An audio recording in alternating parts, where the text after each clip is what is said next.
Well, I just want you to know that I recorded 9 minutes of monologue actually, um, without having the recorder on. Not the smartest thing I've ever done. So when I tell you that today was a difficult day, um, that that started with a CT scan and then wound up with a bronchoscopy. Um, and that's another thing. What are all of these oscopies and ologists, right? Pulmonologists. Everybody's got an ology behind it. Um, anyway, and I had a propofol Sunday for the bronchoscopy. That's one of those tests where that's probably as close as you're ever going to feel to drowning, because they actually go in through with a tube and a camera into your lungs and squirt, find the areas that they're looking for, squirt some saline, and then suck it out so that they can culture it. Which brings us to what I really wanted to talk about this evening. And that is when you start doing something like this, a blog like this, you have to make a set of decisions that give you an operating platform that gives you the process, the rules and the regulations for what you're willing to share, what you're not willing to share, how honest you want to be, which always seems to me incongruent because you should always want to be honest, as long as you don't intentionally hurt somebody.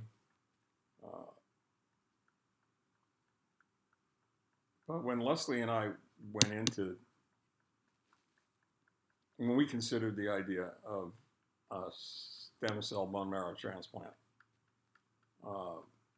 we were well aware of the risks involved. Aside from the fact that we'd had 5 years to contemplate it, and the fact that I was getting dangerously close to aging out, we were aware of the risk of infection. We were aware of the risk of graft versus host rejection. We were aware of all of that. But that doesn't mean that every time you hit a bump in the road, the wheels are going to come off. Quite the contrary. If you're in the right place, and there's no doubt in my mind that I'm in the right place, you recognize that they have seen just about everything that you might possibly experience. They've seen all the different variations of the things that could happen to you and do happen to you, and they are on it so fast.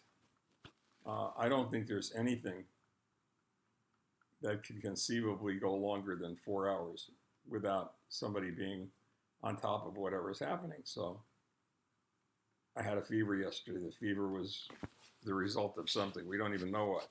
I'm not sure we know. I'm not sure we still know what the cause is. We haven't gotten the results back from the bronchoscopy. The cultures, which may take a day or two.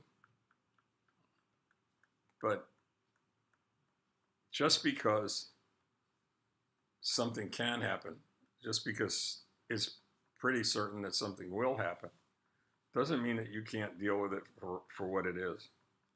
And that's what we're doing. That's what we're trying to do.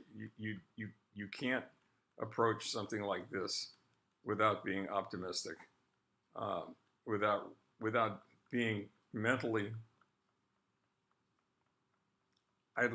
Maybe what I'm trying to say is that I'd like to believe that when they told me that we were going to do the transplant because I was physiologically younger than my chronological age, I recognized, or at least I believed, and still do, that I'm I'm stronger emotionally than I really thought I was. And I'm optimistic because there's no choice. It's easy to be optimistic when there's no choice. Uh, maybe it's not, maybe not everybody sees the world that way, but I certainly do.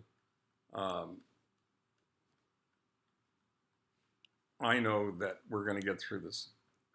I know that there are going to be bumps along the way. I know that there are going to be problems. I know that there are going to be times where I'm out of the hospital and I'm going to wind up back in the hospital. It's going to happen. And that doesn't mean that the wheels are falling off the bus. It just means that wherever we are at that particular moment, the fact of the matter is they wouldn't force you, they being the doctors here at the City of Hope, would not insist on being within 10 or 15 minutes of the hospital, or they flat won't do it. I mean, they won't do the transplant unless they ensure every possibility of success. And that says a lot. I mean, that says an awful lot. That's the kind of team that you want around you.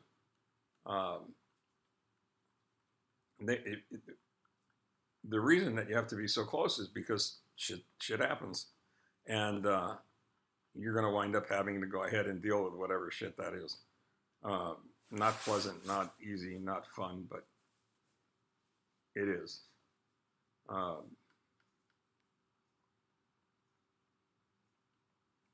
I think, I made the decision when I started doing this that it made no sense to do it without being honest, without fully disclosing, without talking about the bad times as well as the good times. Because, well, for a number of reasons, not the least of which I believe that Brett Modesti, the gentleman that asked me to do this blog,